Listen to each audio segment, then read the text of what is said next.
नमस्कार. सखी सह्याद्रीच्या आजच्या भागात मी रश्मी आंबेडकर आपल्या सगळ्यांचं मनापासून स्वागत करते. आपण आपल्या व्यक्तिमत्वाचा मेकओव्हर करतोय, कायापालट करतोय गेले काही भाग, आणि त्यामध्ये आपण वेगवेगळ्या विषयांवर बोलू. म्हणजे प्रतिमा कशी उंचावायची किंवा पेहरावातून आपला प्रभाव कसा इतरांवर पाडता येऊ शकतो याबद्दल आपण बोलू. आज तितकाच महत्त्वाचा विषय तो म्हणजे शिष्टाचार, एटिकेट, आणि त्याबरोबरीने आपली देहबोली जी असते, बॉडी लँग्वेज, यामधून सुद्धा आपण खूप व्यक्त होत असतो, खूप बोलत असतो. मग ते कसं उत्तम असलं पाहिजे त्याच्याबद्दल आज आपण बोलणार आहोत. आजचा आपला विषय काय आहे बघूया.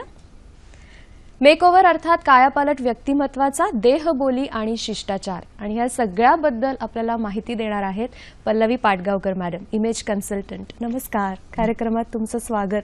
खूप इंटरेस्टिंग विषय आहे, कारण बऱ्याच गोष्टी आपल्या माहितीच्या असतात, बऱ्याचशा आपण करत असतो आणि मग नंतर जाणवतो की अरे हे बहुधा चुकीचं होतं. या सगळ्याबद्दल जर तुमच्या मनात काही प्रश्न असतील आम्हाला जरूर विचारा.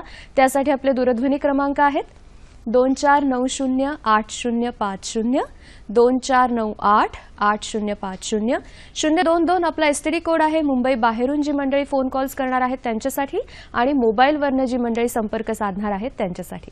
आणि फोन करत असताना आजच्या विषयाशी संबंधित असेच प्रश्न विचारा, आणि टीव्हीचा आवाज थोडासा कमी ठेवा किंवा बंद ठेवला तर उत्तम, जेणेकरून प्रश्न इथपर्यंत छान पोहोचतील. देहबोली आणि शिष्टाचार, मुळात हे का, त्याच्याबद्दल आपण काय एवढा विचार केला पाहिजे? बरोबर. आपण पहिल्याच भागात बघितलं की अल्बर्ट मेहराबियन यांच्या कम्युनिकेशन मॉडेलमध्ये 55% हे व्हिज्युअल कम्युनिकेशन असतं, जे आपल्याला पहिल्यांदा दिसतं. मग पहिल्यांदा दिसतं म्हणजे काय होतं तर ती व्यक्ती पहिल्यांदा भेटली की त्याचा पेहराव, त्याचा नीटनेटकेपणा, त्याची देहबोली आणि शिष्टाचार, या चारही गोष्टींकडे आपलं लक्ष जातं. आता आपण मागच्या भागात पेहराव आणि नीटनेटकेपणा कसा करायचा हे पाहिलंच आहे. आज आपण बघणार आहोत ते देहबोली आणि शिष्टाचार. मग देहबोली का? कारण बऱ्याच वेळेला आपण जे शब्दात सांगत नाही ते आपली देहबोली खूप काही सांगून जाते, म्हणून ती महत्वाची असते. आता देहबोलीची ही काही सूत्र आहेत, आणि त्यातलं पहिलं सूत्र हा तुमचा गृहपाठ असणार आहे. त्यातलं पहिलं सूत्र असं आहे की दुसऱ्याची देहबोली बघायच्या आधी स्वतःकडे लक्ष द्या. मग आपण कसे उठतो, कसे बसतो, आपण आपल्या हाताच्या हालचाली कशा होतात, आपण किती वेळा दिवसातून हसतो किंवा दुसऱ्याचं कौतुक करतो, ह्या सगळ्याकडे एका त्रयस्थपणे बघा. बरोबर. ते जेव्हा तुम्ही कराल तेव्हाच आपण दुसऱ्याची देहबोली पाहू शकतो आणि ती कळू शकते आपल्याला. म्हणजे स्वतःचा अभ्यास करायचा, आधी स्वतःचा अभ्यास करायचा. आणि आपण पुढे बघणारच आहोत की सकारात्मक आणि नकारात्मक देहबोली कशी असते. मग आपल्याला जेव्हा आपण स्वतः काय करतो हे कळतं तेव्हा आपण त्याच्यावर उपचार करू शकतो, किंवा आपण वेगवेगळ्या पद्धतीने ती बदलू शकतो, जेणेकरून आपली प्रतिमा खूप प्रभावी होऊ शकते. पण आता हा जो आजचा विषय आहे ते बघणाऱ्यांना, विशेष करून ज्या महिला बघतायत, त्यांना असं वाटू शकतं की गृहिणींसाठी याचा काय उपयोग आहे. आम्ही तर घरात असतो, तसंही घरात कोणी येत नाही. विशेष काही ठराविक व्यक्ती येऊन गेल्यानंतर तसं बघायला गेलं तर काही असं काम नसतं. मग त्यावेळेला या देहबोलीचा किंवा शिष्टाचाराचा आम्हाला काय उपयोग? असं असतं की आम्ही जसं म्हणतो की तुम्ही तुमच्या रूम मधून बाहेर पडलात की 24 तास तुम्हाला लोक बघत असतात. मग ते घरचे असू देत किंवा बाहेरचे असू देत किंवा शेजारी असू देत. प्रत्येक वेळेला जेव्हा तुम्हाला ते बघतात तेव्हा तुमच्या प्रतिमेची छाप पडत असते त्यांच्यावर, आणि त्याच्यात महत्वाचा भाग ही तुमची देहबोली असते. अगदी तुमच्या मुलांशी बोलताना जरी तुम्ही बघितलं ना, जर तुम्ही त्यांना असं बोट करून सांगितली एखादी गोष्ट, आणि तर आपण ते पुढे बघूच, आणि एखादी गोष्ट नुसते साधा असा हात करून सांगितली तर त्याच्यात खूप फरक आहे. आणि ती समजणारी जी व्यक्ती असते त्यांचं परसेप्शन आपण जे म्हणतो की ते वेगळं वेगळं असू शकतं. म्हणून तुम्ही गृहिणी असा किंवा तुम्ही औपचारिक मीटिंगला जात असा, कुठेही कुठल्याही क्षेत्रात असलात तरी देहबोली ही महत्वाची ठरते. मग ह्याच्यात अजून एक 2-3 गोष्टी लक्षात घ्यायच्या असतात की देहबोली बघताना ना ह्या गोष्टी कायम आपल्या मनाच्या कोपऱ्यात कुठेतरी असाव्यात की देहबोली ही जशा व्यक्ती तशा प्रकृती, तशी देहबोली सुद्धा वेगळी वेगळी असते. म्हणजे स्त्री आणि पुरुष यांच्यात फरक असतो. बरोबर. एखादा लष्करातली एखादी व्यक्ती असेल आणि सामान्य नागरिक असतील त्यांच्यात फरक असतो, किंवा एखादी आजारी व्यक्ती असेल आणि धडधाकट व्यक्ती ह्यांच्या देहबोलीत फरक असतो, किंवा वृद्ध आणि तरुण यांच्याही देहबोलीत फरक असतो. तर हे सगळं जाणून घेऊन मग देहबोली दुसऱ्यांची पाहावी. बरोबर. तिसरं असं की आपण जेव्हा देहबोली बघतो ना दुसऱ्याची, तेव्हा ती ग्रुपमध्ये किंवा क्लस्टरमध्ये बघावी. म्हणजे 2-3 गोष्टी एका वेळेला लक्ष द्याव्या. बरोबर. कारण उद्या जर मी एसीच्या रूममध्ये बसले, खूप थंडी आहे आणि मी असे हात करून घेतले, तर म्हणजे मी क्लोज्ड व्यक्ती आहे किंवा मी दुसऱ्याच्या मतं मी ऐकत नाहीये असं होत नाही. मला फक्त थंडी वाजतीये, बाकी काही नाही. म्हणून 2-3 गोष्ट किंवा प्रत्येकाची सवय वेगळी असते. मी जर विचार करत असले तर मी डोकं खाजवीन, पण मला कोंडा असला तरी सुद्धा मी डोकंच खाजवीन. बरोबर आहे. तर ह्या 2-3 गोष्टी एकत्र बघून मग आपण जेव्हा देहबोलीचा अभ्यास करतो तेव्हा आपल्याला ती जास्त लक्षात येते. म्हणजे सगळ्या शक्यतांचा विचार करायला लागतो. बरोबर आहे. आणि दुसरं असं की तुम्ही जेव्हा देहबोली बघताना तेव्हा एखादी व्यक्ती तुम्हाला नीट कळायला लागते, जर त्याचा खूप अभ्यास करायचा असेल तर. पण असं असलं तरी सुद्धा काही ठळक हालचाली असतात आपल्या हाताच्या, आपल्या पायाच्या, आपल्या चेहऱ्याच्या. त्यावरून आपल्याला कळू शकतं की देहबोली कशी, साधारण काय आपण कसा प्रभाव पाडू शकतो दुसऱ्यावर. आपण ह्याच्याबद्दल बोलूया, म्हणजे पॉझिटिव्ह निगेटिव्ह देहबोली, त्याच्याबद्दल आपण बोलणार आहोत. पण पुण्याहून एक फोन आहे, पोद्दार आपल्याशी बोलतात. नमस्कार. हॅलो सरिषा. नमस्कार. Hello, good afternoon ma'am. Good afternoon, बोला. हॅलो, माझा प्रश्न असा होता की काही ठिकाणी म्हणजे आपण असं बघतो की बिहेवियर मध्ये थोडंसं असं असतं की काही जेंट्स जे असतात ते ऍक्च्युली लेडीज सारखं बिहेव करतात, म्हणजे आपण त्याला फेमिनाईन नेचर असं म्हणू शकतो थोडंसं. तर ते कमी करता येतं का? म्हणजे काही जण लहानपणापासून आई किंवा बहीण किंवा मैत्रिणी अशा गोतावळ्यात जास्त असलं तर त्यांच्यामध्ये त्याच गोष्टी येतात आणि मग आपल्याला जे स्ट्रॉंग बिहेवियर एक्सपेक्टेड असतं ऍज अ मेल ते नाही मिळत काही ठिकाणी. तर त्याच्यात काही चेंजेस होतात का? आणि लेडीज म्हणून कसं बिहेव केलं पाहिजे हे पण मला विचारायचं होतं. आणि दुसरा छोटा प्रश्न होता, म्हणजे तुमचं पल्लवी मॅमचं जर ऍक्च्युली पर्सनल गायडन्स हवं असेल तर त्यांच्या म्हणजे काही कॉन्टॅक्ट डिटेल्स किंवा मेल आयडी असं काही मिळू शकेल? आपला कार्यक्रम झाल्यानंतर आता, थँक्यू सो मच. थँक्यू. आपला कार्यक्रम झाल्यानंतर याच नंबरवर पुन्हा फोन करा सारिषा. प्रोग्राम संपल्यानंतर ह्याच नंबरवर पुन्हा फोन करा. पल्लवी मॅडम संदर्भात जी माहिती तुम्हाला हवी आहे ती तुम्हाला कार्यक्रमानंतर नक्की मिळेल. त्याने जो पहिला मुद्दा मांडला तो आपल्या या देहबोलीशी मुळात संबंधित आहे का आणि असू शकतो का? बरोबर आहे रश्मी. आणि सरिषा यांनी जो प्रश्न विचारला ना तो देहबोलीशी संबंधित आहे, त्याच्यावर आपण काम करू शकतो. आता साधं उदाहरण आहे की मी जर मुलांच्यातच खेळले लहानपणीपासून तर आपल्याला नाही का टॉमबॉय म्हणत. बरोबर. म्हणजे ही काय मुलांच्या, म्हणजे मी गोट्याच खेळले किंवा विटी दांडूच खेळले, मी कधी भातुकली खेळलेच नाही. तर आपल्यावर आपल्या आजूबाजूच्या व्यक्तींचा छाप आणि प्रभाव हा पडतच असतो. त्यामुळे आपली देहबोली ही थोडीशी त्यानुसार होत असते, पण ती बदलता येते. आता आपण जेव्हा सकारात्मक आणि नकारात्मक बघू तेव्हा आपण ती त्याच्यात पाहू की कशी आपण देहबोली ठेवली तर ती सकारात्मक दिसू शकते आणि त्यातून आपण कसा फरक करू शकतो. आपण वळूया का त्याकडे? कारण त्यांचा पुढचा मुद्दा असा होता की मग स्त्रियांनी किंवा एकंदरीत मुलींनी कसं वावरायचं, उत्तम देहबोली किंवा बिहेवियर कसं असावं. तर आपण सकारात्मक देहबोलीकडे आता आपण वळूया. सकारात्मक देहबोलीकडे वळायच्या आधी एक सगळ्या माझ्या मैत्रिणींना मी सांगू इच्छिते की आपले जे हात असतात आणि तळवे असतात त्यांचा संबंध आपल्या मेंदूशी खूप असतो. ॲलन पीज हे जे बॉडी लँग्वेज एक्सपर्ट किंवा देहबोलीचे एक्सपर्ट मानले जातात, त्यांनी हे म्हटलंय, रश्मी आपण कराग्रे वसते लक्ष्मी म्हणतो, करमध्ये सरस्वती म्हणतो, की आपण आपल्या तळव्यांना खूप महत्व देतो, हाताला खूप महत्व देतो. तेच महत्व देहबोलीमध्ये सुद्धा आहे. त्यामुळे आपण आपल्या हाताच्या हालचाली कशा करतो ते आपल्या मेंदूशी डायरेक्टली कनेक्टेड असल्यामुळे आपली प्रतिमा त्यानुसार बदलत जाते. तर आपण आता एक स्लाइड बघणार आहोत जी सकारात्मक देहबोली म्हणजे काय हे याच्यातून दिसतंय.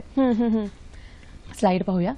काही आता जे पहिलंच जे चित्र आहे त्याच्यात ज्याला आम्ही ओपन पाम जेस्चर म्हणतो, ज्याच्यात हात आपले असे उघडे आहेत, तळवे फेसिंग आहेत त्या मुलीला समोरच्या. बरोबर. तर हे नेहमी सकारात्मक ही देहबोली आहे.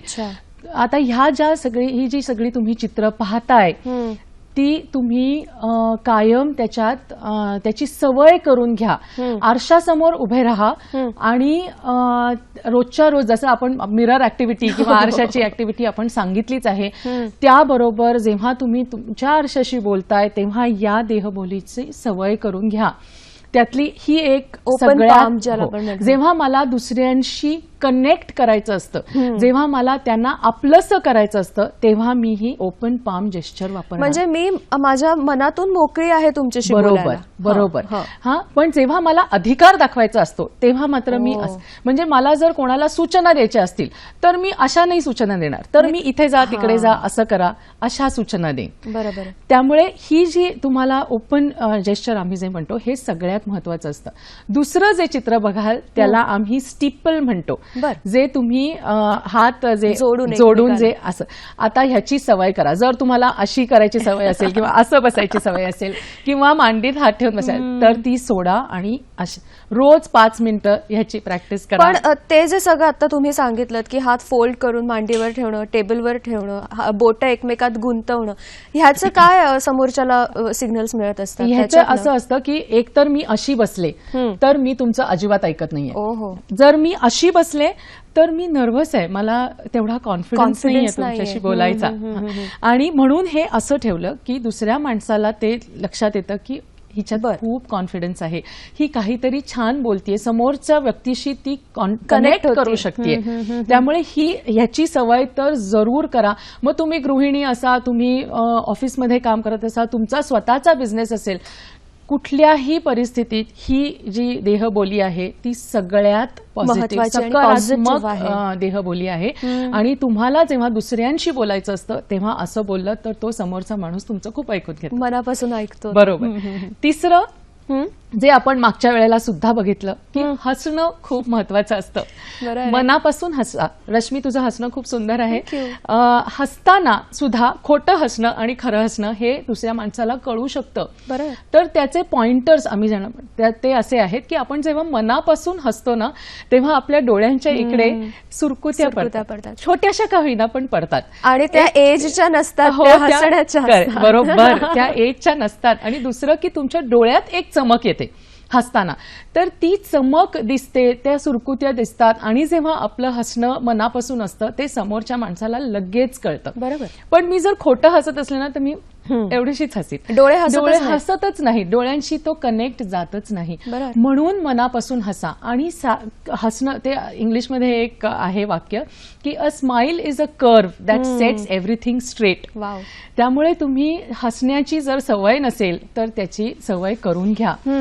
आणि सकारात्मक जी देहबोली असते ना ती गुरुत्वाकर्षणाच्या अपोजिट असते, विरुद्ध दिशेने असते. म्हणजे जर आपण जिंकलो, वर्ल्ड कप मध्ये आपण जिंकलो तर आपण उड्या मारतो, हात वरती करू, कारण ती सकारात्मक आहे, ती अगेन्स्ट ग्रॅव्हिटी आहे. बरोबर. आणि नकारात्मक जी असते ती विथ ग्रॅव्हिटी असते, मग आपले खांदे पडलेले असतात किंवा हात पडलेले असतात, तर ही नकारात्मक असते. दुसरं आय कॉन्टॅक्ट हा सगळ्यात महत्वाचा असतो, जो आपण करत नाही बऱ्याच वेळेला. तर दुसऱ्या माणसाशी बोलताना नेहमी आय कॉन्टॅक्ट असावा. म्हणजे डोळ्यात डोळे घालून बघणं, याचा अर्थ तुम्ही नुसतं टक लावून बघणं असं होत नाही. तर मी तुझ्याशी बोलत असले तर मी तुझ्याकडे बघून 2 सेकंद का 3 सेकंद सलग डोळ्यात बघून बोलीन, मग हवं तर माझी नजर इकडे तिकडे जाईल, पण परत मी आय कॉन्टॅक्ट ठेवीन. बरोबर. आता कसं असतं रश्मी की कल्चरली सुद्धा आपण एखादा पुरुष दुसऱ्या स्त्रीच्या डोळ्यात बघून बोलणं जरा त्याला ऑकवर्ड वाटतं. हे जरी खरं असलं तरी आजच्या जगात ते करणं आवश्यक आहे. आणि आपण मध्ये मध्ये पापण्या मिटत असतो, एकीकडे एक दुसरीकडे बघत असतो. 2 व्यक्तींकडे बघत असाल तर दोन्ही व्यक्तींना आय कॉन्टॅक्ट द्या, ते गरजेचं आहे. आणि जेव्हा तुम्ही लोकांसमोर बोलताय, म्हणजे प्रेझेंटेशन देताय किंवा पब्लिक प्रेझेंटेशन देताय किंवा खूप लोकांच्या कंपनीत जर तुम्ही बॉस आहात आणि तुम्हाला लोकांशी बोलायचं तर कायम हे हात असे ठेवा आणि ओपन असं बोललं की जास्त ते प्रभावी ठरतं. आणि सगळ्यांपर्यंत पोहोचल्यासारखं सुद्धा होतं. सगळ्यांपर्यंत ते पोचतं. आपण आता पॉझिटिव्ह बॉडी लँग्वेज, आणि ह्या खरं तर खूप साध्या गोष्टी आहेत. साध्या अशासाठी म्हणते मी की आपण रोज करू शकतो, सवयीने ते जमू शकतं. पण आपण जर त्या जाणीवपूर्वक केल्या तर आपली बॉडी लँग्वेज खूप छान पद्धतीने सकारात्मक होईल. सकारात्मक देहबोली ह्याच्याबद्दल आपण बोललो. नकारात्मक म्हणजे ज्या गोष्टी सर्रास आपण करत असतो आपल्या नकळत, बऱ्याचदा, पण त्या नकारात्मक देहबोलीकडे जाणाऱ्या असतात. हो, बरोबर आहे रश्मी. बऱ्याच वेळेला आपल्याला लक्षातच येत नाही की आपण काय करतोय. म्हणूनच जे आपण त्रयस्थपणे स्वतःला बघणार आहोत ना, त्याच्यात आपण जर एक लिस्ट केली, एक नोंद केली की माझ्या ह्या देहबोली आहेत, आणि त्या जर आता मी जी स्लाइड दाखवणार आहे त्यात जर तुमच्या तशा देहबोली असल्या तर त्याच्यावर आपल्याला काम करता येतं. प्रॉपर नोंदच करायची, म्हणजे नोंद करायची, लिहायचं की मी बसताना कशी बसते, किंवा मी हातवारे खूप करते का, किंवा मी हसतच नाही का. हे सगळं जेव्हा आपण नोंद करतो, आरशासमोर तर आपण उभं राहतोच, बरोबर. त्यामुळे तेव्हा जर ती नोंद केली तर त्याचा फायदा होतो. दुसरी जी आता आपण स्लाइड बघणार आहोत ती नकारात्मक देहबोलीची आहे. अच्छा. त्यातली ही चित्र नीट पाहून घ्या, कारण कसं, जसं मगाशी मी म्हटलं की ठळक काही गोष्टी असतात, त्या तुम्ही दाखवल्या तर समोरच्या माणसाला तुमच्या मनात नसलं तसं करणं किंवा तसं वाटणं तरी समोरचा माणूस ते तसं परसिव्ह करू शकतो. त्यामुळे त्याची काळजी घ्यायची असते. आता जर तुम्ही इंटरव्ह्यूला गेलात किंवा दुसऱ्याशी बोलतायत तर तुम्ही सारखं जर केस असे केलेत ना, तर एकतर तुमचा कॉन्फिडन्स नाही, तुम्ही नर्व्हस आहात असं वाटतं. बरं. आणि ते चांगलं मानलं जात नाही. सारखं जर तुम्ही असं केलं तर तुम्ही चुकीचं लक्ष वेधून घेताय. म्हणून केसांना, चेहऱ्यांना हात लावायचा नाही. किंवा जर तुम्ही असे बसलात गालाला हात लावून, तर समोरच्या माणसाला वाटेल अरे ही माझ्यावर विश्वासच ठेवत नाहीये. बरोबर. त्यामुळे चेहऱ्याच्या कुठल्याही भागाला हात लावू नये. बसताना दुसऱ्या माणसाशी बोलताना एकतर हात तुमचे असे असावेत, जे आपण ज्याला आपण शिकून म्हणतो, किंवा सरळ टेबलावर ठेवावेत. ते सुद्धा चालतील. पण हातवारे आणि समोर, जसं आम्ही काय म्हणतो की डिस्टन्स मॅटर्स. म्हणजे तुम्ही जर एखाद्या माणसापासून आपण ज्या अंतरावर आहोत त्याला आम्ही वन हँड डिस्टन्स, म्हणजेच की एका हाताचं अंतर तेवढं सोडा आणि बोला. नाहीतर तुमचे हातवारे चुकून त्या समोरच्या माणसाला लागू शकतात. म्हणून एक हाताचं अंतर कायम सोडावं. प्रत्येकाची एक पर्सनल स्पेस असते. बरोबर. आणि त्या पर्सनल स्पेसचं रिस्पेक्ट आपण ठेवायलाच पाहिजे. की त्या पर्सनल स्पेसमध्ये तर आपण जात नाही आहोत ना, ह्याचा विचार करणं खूप गरजेचं असतं. एकतर आपण पहिल्या चित्रात बघितलं त्याप्रमाणे केसाला हात लावणं खूप कमी करायचंय. आपण दुसऱ्याशी बोलताना दुसरं कपाळाला हात लावला, दुसऱ्या चित्रावरून कळतच आहे की ती खूप कंटाळलेली किंवा खूप त्रासिक आहे. तर अशा देहबोली टाळाव्यात. तुम्हाला खरंच एखाद्या गोष्टीचा त्रास होत असेल, मला मान्य आहे, पण दाखवताना तरी असं दाखवू नये. स्थिर बसावं, सरळ बसावं, आय कॉन्टॅक्ट असावा. समोरचा माणूस तुम्हाला काहीतरी सांगतोय, ह्याच्यात त्याची काहीतरी मेहनत असणारच, बरोबर आहे, ही जाणून घ्यावे. आणि मग आपण पुढे वळूया. पण एक पुण्याहून फोन आहे, अमृता आपल्याशी बोलतायत. नमस्कार अमृता. हॅलो, बोला. मला पल्लवी मॅमना एक प्रश्न विचारायचा आहे की जेव्हा आपण पार्टीमध्ये जातो किंवा एखाद्या ग्रुपमध्ये उभे असतो आणि जर आपल्या व्यक्तिमत्वामध्ये काही कमतरता आहे, तर आपण दिसण्यासाठी एवढं सुंदर नाही आहोत किंवा आपली ते आपण आपलं जाड आहोत किंवा असं जे थोडेफार प्रत्येकाच्या मनात किंवा काही व्यक्तींच्या मनात असे कॉम्प्लेक्स असतात. बरोबर. कॉम्प्लेक्स वाटतो, पण तेव्हा आपण बोलू शकत नाही किंवा स्वतःला व्यवस्थित प्रेझेंट नाही करू शकत. तर तेव्हा आपण आपला कॉम्प्लेक्स आणि आत्मविश्वास कसा वाढवावा ह्याबद्दल काही मार्गदर्शन मिळू शकेल का? नक्की. धन्यवाद अमृता. खूप महत्वाचा प्रश्न आहे त्यांचा, आणि मला वाटतं असं जर वाटत असेल तर आजचा आपला जो विषय आहे त्याच्यातनं या सगळ्यावर आपण मात करू शकतो, नाही का? त्यांनी विचारलाय तो प्रश्न अगदी बरोबर आहे. त्याच्यात असं करावं अमृता की एकतर तुम्ही जे घालताय, म्हणून ती आरशाची जी आहे ती खूप महत्वाची आहे, की तुम्ही जे घालताय त्याच्यावर विश्वास ठेवा. बरोबर.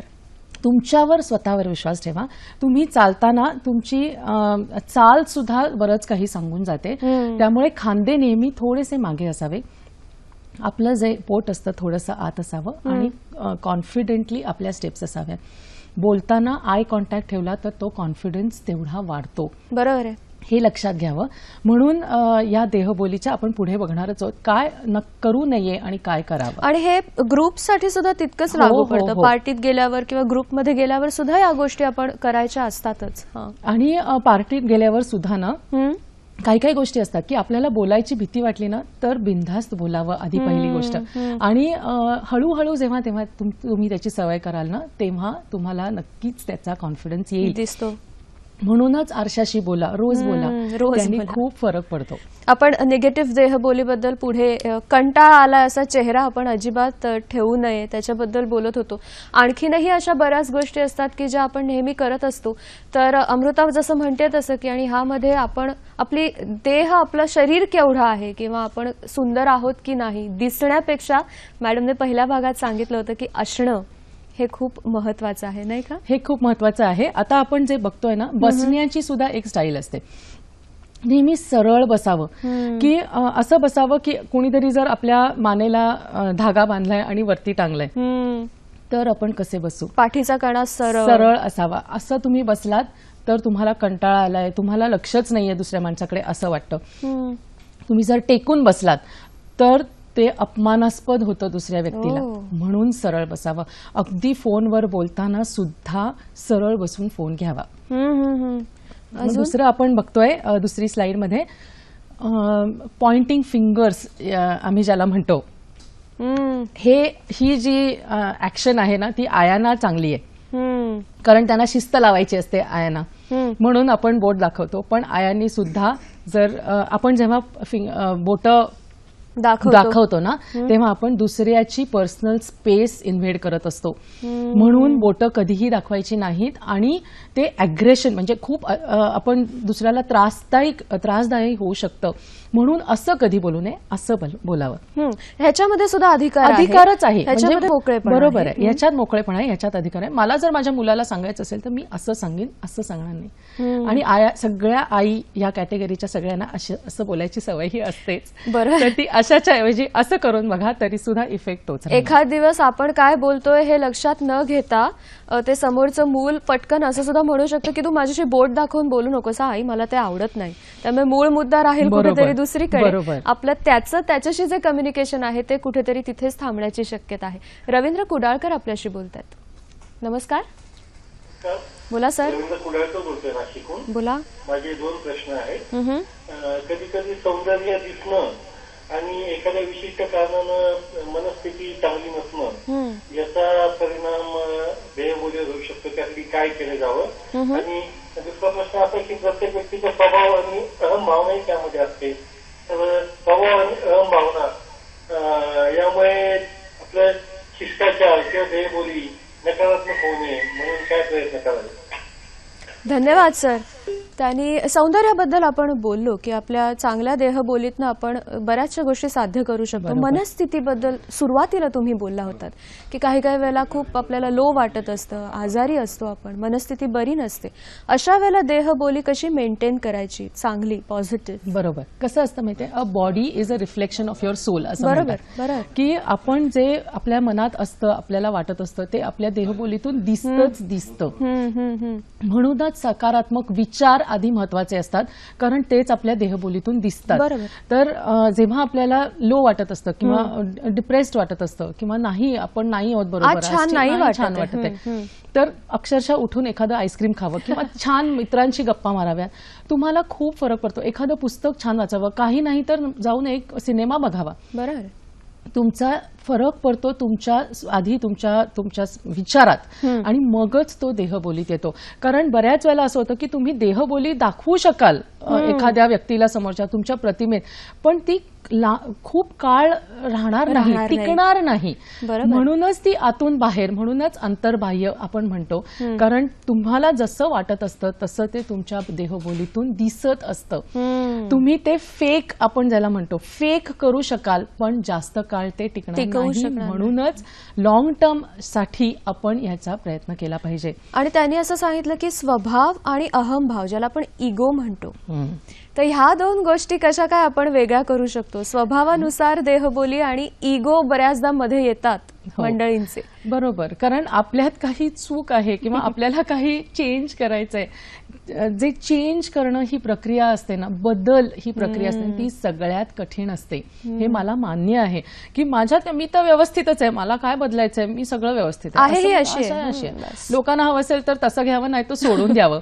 पण असं करून चालत नाही. म्हणजे जर थोड्या बदलांनी जर आपल्याला चांगलं काहीतरी मिळणार असेल किंवा आपली प्रतिमा जास्त चांगली होणार असेल तर का नाही करायचं. आणि मला वाटतं असा जर आपण मनात ठेवला विचार की मी आहे ही अशी आहे, लोकांनी स्वीकारावं, तर आपणच कम्युनिकेशन कुठेतरी कमी करत कमी असतो करतो. आपलं. आपण आपल्याला ना लिमिटेशन Limit घालतो. घालतो. म्हणजे उगीच त्या कशासाठी घालाव्या. आणि हे म्हणजे दुसरं कोणीतरी तुम्हाला येऊन सांगणार नाहीये की तुमच्यात हा बदल, हे तुमचं तुम्हीच करायचंय. जेव्हा तुम्ही स्वतःला एक त्रयस्थ म्हणून बघता तेव्हा तुमचं तुम्हाला कळतं. काय होतं रश्मी, बऱ्याच वेळेला ना दुसऱ्या कोणीतरी सांगितलं की ते करावं असं वाटत नाही. कुठेतरी तो एक नको, का करायचं, मी का करू असं. पण जेव्हा आपण स्वतःला सांगतो ना तेव्हा तो बदल निश्चितपणे घडून येतो. बरोबर आहे. निगेटिव्ह ह्याच्यामध्ये आणखीन एक म्हणजे चित्र दिसतंय की नखं खातायत कोणतरी, तर ते चित्र दिसतंय. हो, हे ज्याला आम्ही इमेज ब्रेकर असं म्हणतो, ते इमेज ब्रेकरची ही सगळ्यात मोठी हे आहे की नखं खाणं, टेबलवर करत राहणं. वाजवणं. म्हणजे भलेही तो मला झपताल किंवा त्रिताल वाटत असेल पण तो समोरच्या माणसाला नाही वाटणार आहे. तो समोरचा माणूस त्याला राग येणार आहे थोड्या वेळाने की हे काय वाजवताय म्हणून. बरोबर आहे. त्यामुळे नखं खाणं, ड्रमिंग ज्याला आम्ही म्हणतो, किंवा पाय हलवणं सतत. एक्झॅक्टली, मी तेच विचारणार होते आता. सतत सवय असते काही लोकांना पाहिलं, कधीही थांबवावं. आपण स्वतःलाच आपले पाय थांबवावेत, म्हणजे ते थोड्या दिवसांनी आपल्याला त्याची सवय होईल. हे सगळे इमेज ब्रेकर्स आहेत, ते करू नये. मला एक असा प्रश्न आला की सतत हे पाय हलवणं म्हणजे समोरची व्यक्ती काहीतरी सांगत असताना आपण दुसराच कुठला तरी विचार करत असतो, बरोबर. असं असतं का? असं असेल म्हणजे काय होतं की आपलं लक्ष त्या व्यक्तीकडे स्थिर नाहीये. हा मेसेज तरी आपण नक्की त्या समोरच्या व्यक्तीपर्यंत पोहोचवतोय. बरोबर. म्हणून ते करू नये. आणि कसं असतं की आपण नखं खाताना ना ते एकतर हायजिनिकली चांगलं नाही. रश्मी, मी तुला खरं सांगते, मलाही ही सवय होती पण मी ती बंद केलीये, कमी केलीये. कारण हे खरोखरच ही सवय चांगली नाही. एस्पेशली तुम्ही जेव्हा मीटिंगमध्ये असता किंवा 4 लोकांच्या मध्ये असता, हे कृपया करू नये. बरोबर आहे. दुसरं, आर्म्स फोल्डेड जे आपल्याला दिसत आहेत की जेव्हा तुम्ही इंटरव्ह्यूला जाताय किंवा तुम्ही लोकांना भेटायला जाताय किंवा अगदी गृहिणी एखाद्या जे गृहउद्योग करतायत त्या दुसऱ्या लोकांना भेटायला जातात आणि त्यांच्या स्वतःच्या प्रोडक्ट्स बद्दल सांगतायत, तेव्हा हात असे आणि पाय क्रॉस कधीही करू नयेत.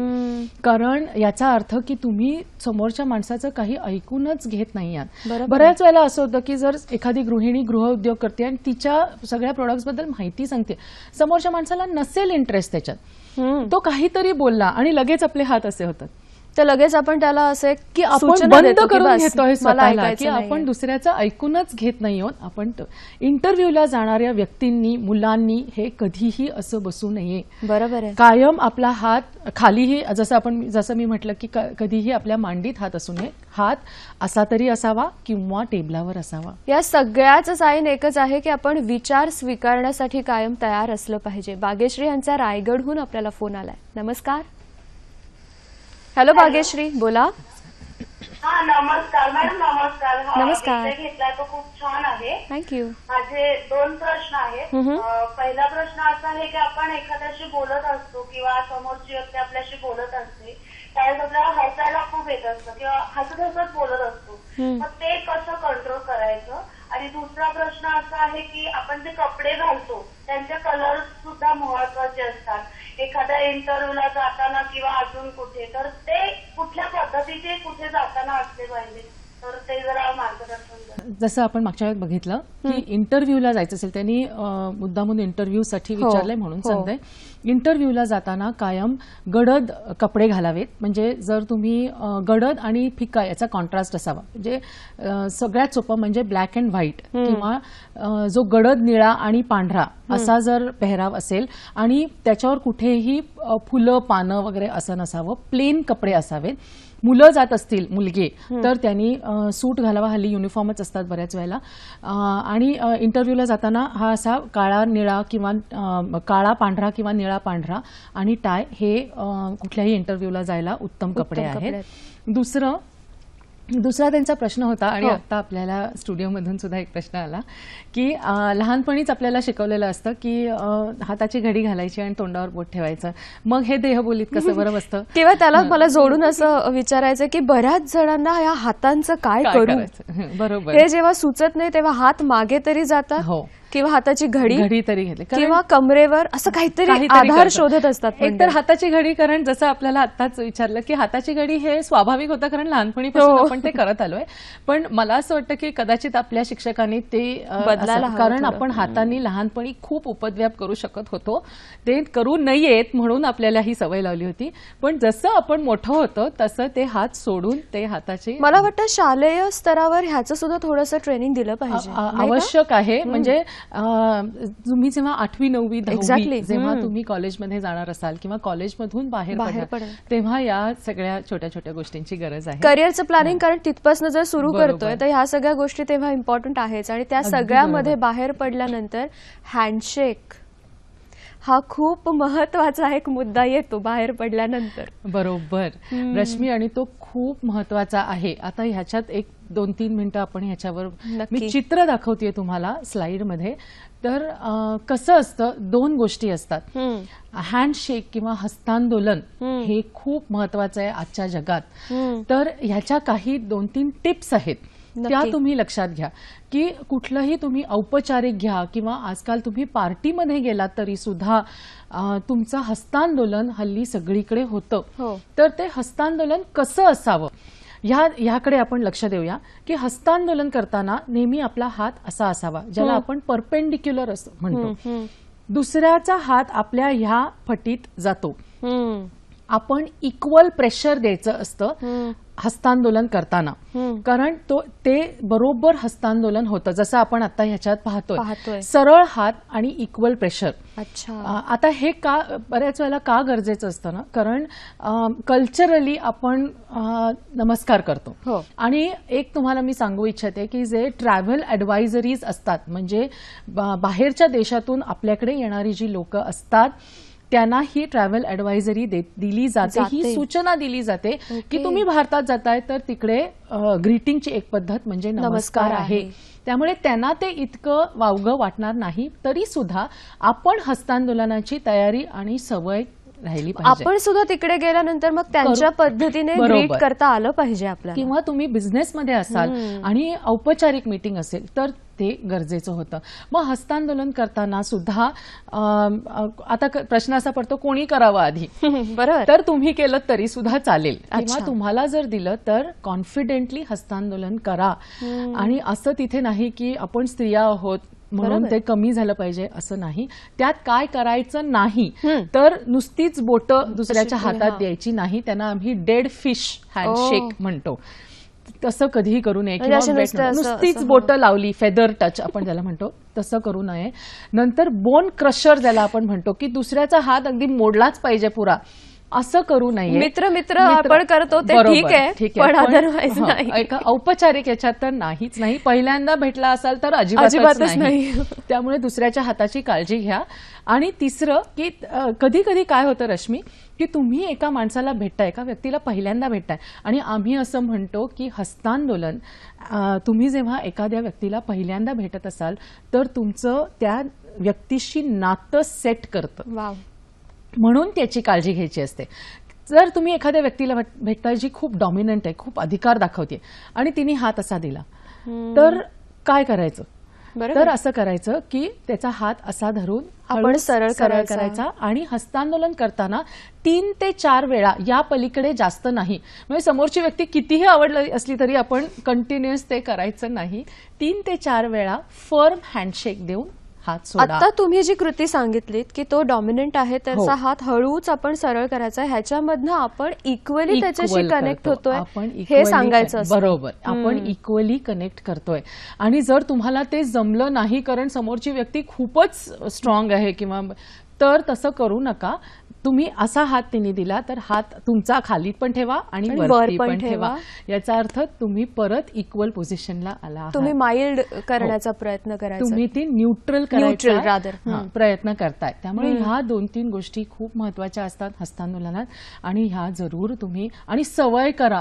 कारण कसं होतं, तुम्ही जर इंटरव्ह्यूला गेलात, आत्ताच मगाशी इंटरव्ह्यूचं विचारलं होतं की तुम्ही इंटरव्ह्यूला गेलात तर तुम्ही सगळ्यांशी हस्तांदोलन करणार, तुम्ही फक्त समोरच्या व्यक्तीशी नाही करणार. पण हा पुढाकार कोणीही घेतला तरी चालतो. आता जर इंटरव्ह्यू हा कोणीही घेतलेला चालतो आणि इंटरव्ह्यूला तुम्हाला हस्तांदोलन करायला लागतं, म्हणून त्याची सवय करा. तुमच्या घरच्यांशी, तुमच्या मित्रपरिवाराशी ती सवय करून आणि घ्या. ह्याच्यामध्ये स्त्री पुरुष वगैरे असा हा कोणत्याही भेदभाव प्रकारचा नसतो. भेद नाही. हा भेदभाव नसतो. पण असंही मी सांगू इच्छिते इथे की तुमचं वातावरण पण बघा. कारण तुम्ही कुठल्या वातावरणात वावरता, तिथे गरज नसेल हस्तांदोलनाची तर गरज नसेल, म्हणजे तुम्ही नाही केलं तरी नमस्कारवर तुम्ही चालतं. ते भागतं. पण हे एवढ्याचसाठी सांगते की गरजा बदलू शकतात, बरोबर. वातावरण बदलू शकतं. त्यामुळे तुम्हाला हे माहिती पाहिजे की ते कसं करायचं असतं. आपण देहबोलीबद्दल बोललो, हँडशेक बद्दल खूप महत्वाचे मुद्दे तुम्ही सांगितलेत, पण त्या सगळ्या बरोबरीने आपण याला म्हणतो की शिष्टाचार, बरोबर. एटिकेट बरोबर. हे सुद्धा खूप महत्वाचं असतं हो. रोजच्या वावरण्यासाठी. हो. त्याच्याबद्दल काय सांगाल? त्याला जोडून बागेश्रीचा जो प्रश्न होता ना हो. की हो. हसायला येतं काही हो. वेळेला, समोरची व्यक्ती खूप सिरियसली सांगत असते आणि आपण आपला हसू कंट्रोल नाही करू हो. शकत. हो. त्याच्याकडे पण आपण वळूया. आता आपण बागेश्रीचा प्रश्न आधी घेऊया, मग चालेल. शिष्टाचाराकडे वळूया. बऱ्याच वेळेला असं होतं की आपलं हसणं कंट्रोल करता येत नाही आणि डोळ्यातून पाणी येतं, गाल दुखायला लागतात, पण हसणं कंट्रोल होत नाही. तर अशा वेळेला थोडंसं एक एक्सक्यूज मी म्हणून किंवा मी आलेच 2 मिनिटात असं म्हणून बाजूला व्हावं. कारण तुम्ही हसत राहिलात तर ते दुसऱ्या माणसाला थोड्या वेळाने आवडणार नाही. त्याच्यात जर त्याला काही मजा वाटत नसेल तर इरिटेट होईल तो इरिटेट होईल आणि त्याला राग येईल. म्हणून बाजूला जावं. एक्सक्यूज मी म्हणणं अगदी राजरोजपणे सहज शक्य आहे. म्हणजे मग तुमचं हसणं थांबलं किंवा तुम्ही हसून घेतलं की मग तुम्ही परत त्या ग्रुपला जॉईन करू शकता. आणि मग मला वाटतं स्वतःला समजावं की आता आपण हसून झालेलं आहे, आता आपण बोललं पाहिजे, आता आपण बोललं पाहिजे किंवा निदान गप्प तरी ऐकलं राहिलं तरी पाहिजे. पाहिजे. आणि शिष्टाचार. शिष्टाचार. आता शिष्टाचार म्हणजे नक्की काय? शिष्टाचार ना रश्मी आपले लहानपणी चालू होतात. अच्छा. कारण कोणी मोठी व्यक्ती आली की आपण उभे राहतो किंवा पाणी आणून देतो. ह्या सगळ्या छोट्या छोट्या किंवा मोठ्यानी बोलत नाही, या सगळ्या गोष्टी आपण लहानपणीच सुरू करतो. मग शिष्टाचार म्हणजे नक्की काय? तर आपल्याकडून जे अपेक्षित असतं ना त्याच्यापेक्षा थोडंसं जास्त, अरे वा, याला म्हणतात शिष्टाचार. मग हे 2 प्रकारचे असतात रश्मी. एक म्हणजे औपचारिक, जे बिझनेस किंवा कॉर्पोरेट किंवा जे ऑफिसमध्ये वापरले जातात, आणि जे समारंभात, संमेलनात जे आपण करतो ते. तर आता आपण आधी जे औपचारिक असतं, जे म्हणजे आहे, फॉर्मल ज्याला आपण म्हणतो, ते काय काय असतात ते बघूया. 2-3 गोष्टी असतात ज्या महत्वाच्या असतात की तुम्ही पहिलं आपण आत्ताच हस्तांदोलनाबद्दल बोललो, ते करताना नेहमी आय कॉन्टॅक्ट असावा, चेहऱ्यावर हसू असावं आणि तो कॉन्फिडंट असावा. हा मुख्य. आणि त्याच्यात आम्ही स्त्री पुरुष हा भेद मानत नाही, त्यामुळे ते हस्तांदोलन नीट व्यवस्थित करावं. दुसरं असं की तुम्ही जर कोणी जर तुमची ओळख करून द्यायला आलं तर चटकन उठावं. अच्छा. बसून राहू नये, कारण तो दुसऱ्या माणसाचा अपमान असतो. परत हा नियम स्त्री पुरुष दोघांनाही नियम अगदी समान आहे. तुम्ही स्त्री आहात म्हणून तुम्ही बसून राहायचं नाही. पटकन उठा. कोणी तुमच्याशी बोलायला आलं तरी पटकन उठा. बर. आणि जेव्हा तुम्ही, आता जर मी तुझी ओळख करून देते रश्मी, किंवा मी एका ग्रुपमध्ये आहे आणि मला ओळख करून द्यायची आहे, तर ती हुद्द्याप्रमाणे असावी, स्त्री पुरुषाप्रमाणे नसावी. हे औपचारिक सिच्युएशन मध्ये आहे की तुम्ही ओळख ही कायम हुद्द्यानुसार करून द्या. बरोबर बरोबर. आपलं कल्चरच असं आहे की आपण वयाचा मान राखतो, त्यामुळे तो वयाचा मान जरूर राखावा. म्हणजेच काय, तर आपण पहिलं नाव पटकन घेत नाही. बरोबर. आपण ओळख करून देताना तुम्हाला जर पूर्ण नाव माहिती असेल तर मिस्टर किंवा श्री आणि पूर्ण नाव, किंवा डॉक्टर असेल तर त्याचा जास्त मान द्यावा. डॉक्टर, जनरल, कर्नल, ॲडव्होकेट, तर ह्या नावानी त्या व्यक्तीची ओळख करून द्यावी. आणि दुसरं, जर नाव माहिती नसेल तर नुसतं आडनाव घ्यावं. पण पहिलं नाव हे त्या माणसाची किंवा त्या व्यक्तीची परवानगी घेतल्याशिवाय घेऊ नये. ती त्याची पर्सनल आयडेंटिटी ती असते. त्याची पर्सनल आहे आणि आपला हा मान देण्याची ही पद्धत आहे बरोबर, म्हणून. बरोबर. आणि तिसरी गोष्ट अशी की आपण जेव्हा ग्रुपमध्ये असतो ना आणि समज एका मीटिंगला असलो, औपचारिक मीटिंग असली आणि आपण पहिले दरवाजाकडे गेलो तर दरवाजा उघडून धरावा. अच्छा. मग तुम्ही स्त्री आहात की पुरुष आहात हे महत्वाचं नाही. तुम्ही तो दरवाजा उघडून दुसऱ्या माणूस जर जवळपास असतील व्यक्ती तर त्यांच्यासाठी तो धरावा. त्या दुसऱ्या व्यक्तीने तो दरवाजा धरला की मग बाजूला व्हावं. मी पुन्हा पुन्हा ही गोष्ट विचारते, ह्याच्यामध्ये स्त्री पुरुष असा कोणताही भेद नाही, कारण काही गोष्टी आपल्या डोक्यात खूप पक्क्या हो, बसलेल्या हो, असतात हो. की हा नाही, आपल्यासाठी दरवाजा केवळ पुरुषांनी उघडून द्यायचा असतो. पण आता हे असं राहिलं नाही, राहिलं नाहीये. म्हणूनच मी म्हटलं की औपचारिक वेगळं आणि तुमचं सोशल वेगळं. बरं. मग तुम्ही भलेही सोशल कॉन्टेक्स्ट मध्ये तुम्ही खुर्ची मागे घ्या, गाडीचा दरवाजा उघडा किंवा हे सगळं तुम्ही करा, पण जेव्हा औपचारिक असतं तेव्हा स्त्री पुरुष हा भेद ती नाही. व्यक्ती असते. ती व्यक्ती असते आणि जर तुम्हाला मान द्यायचा असेलच आणि जर दार उघडून भरायचं तर ते हुद्द्याप्रमाणे परत असावं. दुसऱ्यावर दरवाजा आपटू नये. म्हणजे मी गेले बाहेर आणि दरवाजाचा काही का होईनात असं करू नये. तर तो दरवाजा बघा जरा मागे कोण आहे आणि तो धरा. बरोबर आहे.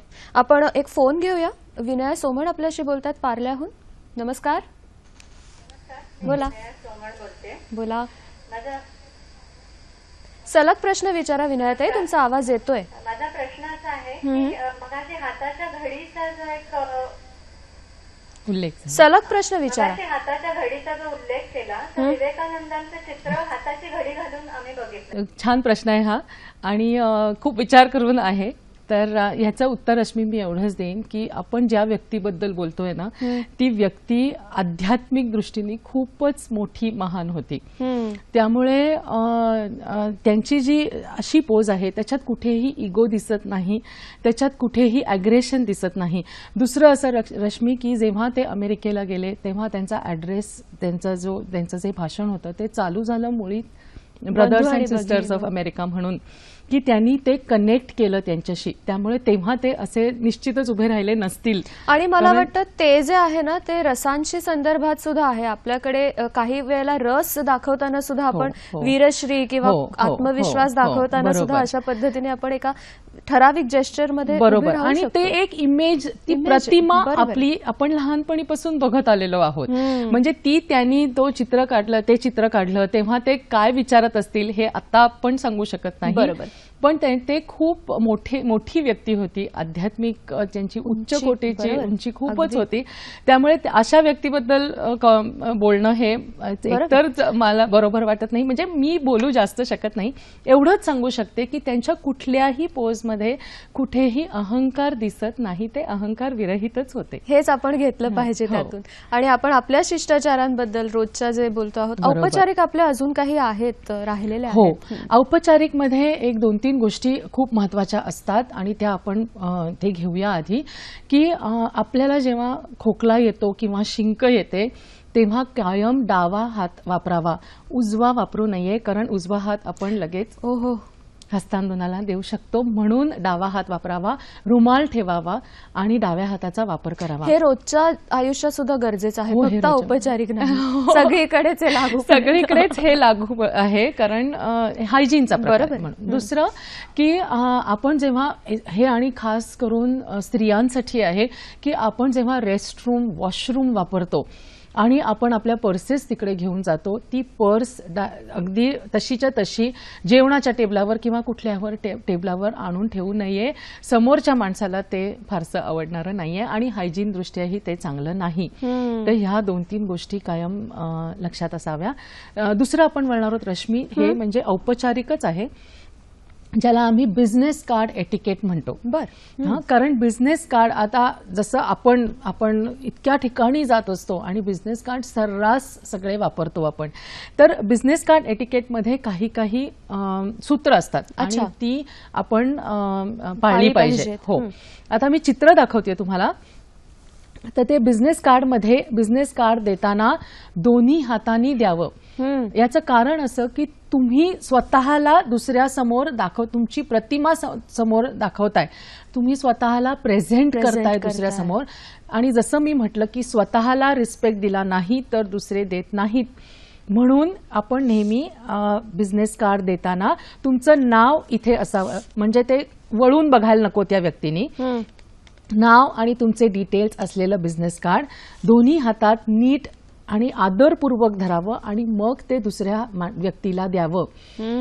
बरं, तुम्ही जर ते घेत असाल तर लगेच घेतलं आणि खिशात टाकलं असं करू नका.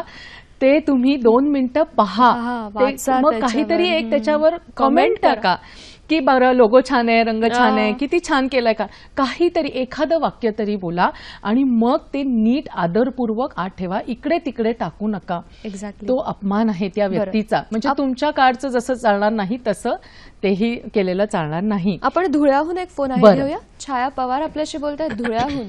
नमस्कार. हॅलो. बोला, प्रश्न विचारा छायाताई. हॅलो. सर. नमस्ते मॅडम, मी कनिष्ठा अध्यक्ष आहे. तर मी नेहमी सामाजिक कार्यक्रमात कनिष्ठा अध्यक्ष. बरं, सलग प्रश्न विचारा, तुमचा आवाज येतोय इथपर्यंत. तर नेहमी सामाजिक कार्यक्रमात भाग घेते आणि आमच्या छायाताई टीव्हीचा आवाज कमी करा आणि सलग प्रश्न विचारा बरं. आमच्या इथे नेहमी कार्य. हा मॅडम. हा. मॅडम, मी धुळेचे कनिष्ठ अध्यक्ष छायाताई बोलते. नेहमी मी सामाजिक कार्यक्रमात भाग घेते. बरं. त्यानंतर भाग घेतल्यानंतर बरेचसे कार्यक्रम होतात. त्यात नेहमी भाषण वगैरे नेहमीच करते. काही नाही, इतरांची मनं वगैरे माझ्याविषयी चांगली असते. मी नेहमी समजावून सांगते, हातवारे करते, पण हलते खूप. हे माझं मला नेहमी माहिती नसते, पण जेव्हा मी सीडी वगैरे बघते तेव्हा मला असं वाटतं की मी भाषण देताना खूप हलते. बरं, तुमचा प्रश्न लक्षात आला छायाताई. काय मॅडम? नक्की नक्की, आपण उत्तर जरूर ऐका. आता पल्लवी मॅडम सांगतील आपल्याला. छायाताई, असं बऱ्याच लोकांचं होतं, म्हणजे फक्त तुमचंच होतं असं नाही. कारण आपण त्या ओघात खूप एक्साइटमेंटमध्ये जेव्हा आपण बोलतो ना तेव्हा आपण हलतोच. मग अशा म्हणूनच परत परत मला माहितीये मी परत परत सांगतेय, पण आरशासमोर जर आपण सवय केली तर आपल्यालाच कळतं की आपण किती हलतोय आणि मग आपण आपल्या कंट्रोल करू शकतो. म्हणजे एखाद्या वेळेला किंवा असंही करा की तुमचे जे घरचे असतील किंवा मित्रपरिवार असेल बरोबर, त्यांच्या समोर प्रॅक्टिस करा. म्हणजे जर सारखं आरशासमोर करून कंटाळा आला असेल किंवा कळत नसेल तर आपल्या व्यक्तींनाच समोर बसवा आणि त्यांच्या समोर प्रॅक्टिस करा. म्हणजे जर मी 5 मिनिटांनी 10 मिनिटात 10 वेळा हल्लीये तर तिथून चालू करून मी 10 मिनिटात 5च वेळा हल्लीये, हे जेव्हा तुम्ही कॉन्शियसली कराल तेव्हा हळूहळू ते कमी होईल. तुमचं बोलणं अर्थातच खूप जास्त महत्वाचं असतं, त्यामुळे तुमची मतं जास्त महत्वाची. हे सहज शक्य आहे, ते तुम्ही करू शकाल. आपल्याकडे म्हणूनच त्रयस्था, जसं तुम्हीच ऑब्झर्व केलं की हे खरंच चांगलं आहे की मी खूप हलतीये, तर हे तुम्ही दुसऱ्यांसमोर आपल्या समोरच तुम्ही जर याची प्रॅक्टिस केली तर ते नक्की कमी होईल. बघता बघता आपल्या कार्यक्रमाची वेळ संपत आली. शिष्टाचारांबद्दल आपण बोलतो आहोत आणि ते कायमच आपल्या बरोबर असणार आहेत. अगदी सोशल आपण जेव्हा वावरत असतो तेव्हा कोणत्या गोष्टींकडे लक्ष दिलं पाहिजे, अगदी थोडक्यात सांगा. कारण त्यानंतरचा प्रश्न असा आहे की मुळात हे करिअर कसं काय तुम्हाला निवडावंसं वाटलं आणि तिन्ही भागांचा एक छान सारांश, या सगळ्या गोष्टी आता आहेत. बरं, थोडक्यात सांगते की बाहेर अगदी, आणि त्याच्यात पहिलं म्हणजे मोबाईल फोन एटिकेट येतं. कारण तुम्ही कुठेही वावरत असाल, जरी तुम्ही पार्टीत गेलात, मीटिंगमध्ये गेलात, तरी मोबाईल फोन सायलेंटवर ठेवा. हल्ली व्हॉट्सअप आणि फेसबुकमुळे आपण कायम अडकलेले असतो. बरोबर, आपण अंगठा बहादर झालेलो आहोत. तर ते न करता तुम्ही सायलेंट करून किंवा स्विच ऑफ करून मोबाईल आत ठेवा. पार्टीमध्ये सुद्धा हे महत्वाचं असतं. आणि जेव्हा तुम्हाला बोलायचं असतं, जर अर्जंट फोन आला तर हळू आवाजात बोला, सगळ्यांना ऐकायला जाईल असं बोलू नका आणि कॉन्व्हर्सेशन छोटं ठेवा. बरोबर आहे, हे महत्वाचं आहे. साधी गोष्ट, लिफ्टमध्ये शिरताना सुद्धा ज्या व्यक्ती आत आहेत त्यांना बाहेर तर येऊ द्या. तुम्हीच जर आत घुसायला लागलात तर त्या बिचाऱ्यांनी काय करायचं? 2 मिनिटं थांबा, एवढी काही घाई नसते आपल्याला. ते जेव्हा बाहेर येतील तेव्हा तुम्ही जा. किंवा अगदी जिन्यावरून चालताना सुद्धा लोकांना चालायला वाव द्या. सगळा जिना स्वतः क्राऊड करून बसू नका. ह्या 2-3 गोष्टी खूप महत्वाच्या आहेत ज्या आपण रोजच्या अनुभवतो. आणि आता शेवटाकडे आपण हळूहळू येतोय. मला माहितीये की खूप बोलण्यासारखं आहे, पण आपल्याला थांबावं लागणार आहे. त्यामुळे ह्या तीनही भागांबद्दल आणि एकंदरीत या करिअर बद्दल काय सांगाल? असं असतं, असं म्हणतात की लोक डोळ्यांनी ऐकतात, म्हणून आपण आपल्या व्यक्तिमत्वानी त्यांच्याशी बोलायचं असतं. क्या बात आहे. म्हणजे people listen with their eyes, we need to speak with our appearance, असं इंग्लिशमध्ये वाक्य आहे. तर त्यासाठी आपण पाहिलं की क्लोदिंग म्हणजे जे पेहराव, नीटनेटकेपणा, देहबोली आणि शिष्टाचार या सगळ्याचा असं जे आपण म्हणतो हँड इन ग्लव्ह असं आहे, ते तुम्ही जरूर पाळा, ते करा. कसं असतं, एखादं फुलपाखरू जरी व्हायचं असेल ना तरी सुद्धा त्याला थोडेसे कष्ट घ्यावेच लागतात. तर पण त्याचा एंड रिझल्ट इतका छान असतो. त्यामुळे ह्या सगळ्या गोष्टी आपण ज्या तिन्ही भागात बघितल्या, त्यात मिरर ऍक्टिव्हिटी सगळ्यात महत्वाची आहे. स्वतःशी बोलणं महत्वाचं आहे. स्वतःची प्रतिमा आपल्या डोळ्यात उंचावणं त्याहूनही महत्वाचं आहे. आणि हे जेव्हा तुम्ही बरोबर पेहरावानी आणि शिष्टाचार आणि देहबोली ह्यांनी एकत्र सगळं मिळून येतं, तेव्हा तुमचा मेकओव्हर, तुमची प्रतिमा, तुमचं व्यक्तिमत्व याचा ठसा कुठेही तुम्ही गेलात तरी तो नक्की उमटेल. या सगळ्या तिन्ही भागातून तुम्ही इतकी छान छान माहिती दिलीत. मुळात हे इमेज कन्सल्टिंग हे क्षेत्र असं वेगळं का निवडावं असं वाटलं आणि काय तुम्हाला त्याच्यातनं अनुभव मिळतात? अगदी थोडक्यात जाता जाता. खूप छान अनुभव मिळतात. एकतर लोकांशी कनेक्ट व्हायला मिळतं. आणि असं असतं ना रश्मी, की आपण माझं जे म्हणजे आमचं लहानपण जे गेलं किंवा कॉलेजमध्ये आणि आता याच्यात मला खूप फरक पडतो. मी जसं म्हटलं की मी स्टुडंट्स बरोबर 11 वर्ष काढली, मग त्यांना काय काय त्यांच्या ॲप्रिहेन्शन्स आहेत त्या लक्षात आल्या. मग आपण थोडंसं याच्यात काहीतरी ज्याला म्हणतो आपण कॅटलिस्ट, थोडासा फुल ना फुलाची पाकळी जर यांनी आपण लोकांपर्यंत पोहोचू शकलो आणि थोडासा बदल घडवू शकलो तर का नाही करायचं, म्हणून हे क्षेत्र मी निवडलं. क्या बात आहे. आणि आज आणि गेले 2 भाग हे सगळं मिळून मॅडमने जे जे छान सांगितलं आहे ते जर आपण रोज जरी त्यातली एखादी गोष्ट करून बघितली तरी आपली प्रतिमा नक्कीच खूप छान होणार आहे. जी ऑलरेडी आहे ती आणखीन छान होणार आहे. आणि गृहपाठ खूप सोपे सोपे छान छोटे छोटे दिलेत. आरशाला मित्र करूया आणि आपली प्रतिमा आणखीन छान करूया. आजच्या कार्यक्रमात इथेच थांबतोय. पल्लवी मॅडम आलात आणि इतकी छान माहिती दिली त्याबद्दल खूप मनापासून आभार मानते सगळ्यांच्या वतीने. नव्या विषयासह नव्या भागात पुन्हा भेट होईलच. आज इथेच थांबतोय. नमस्कार.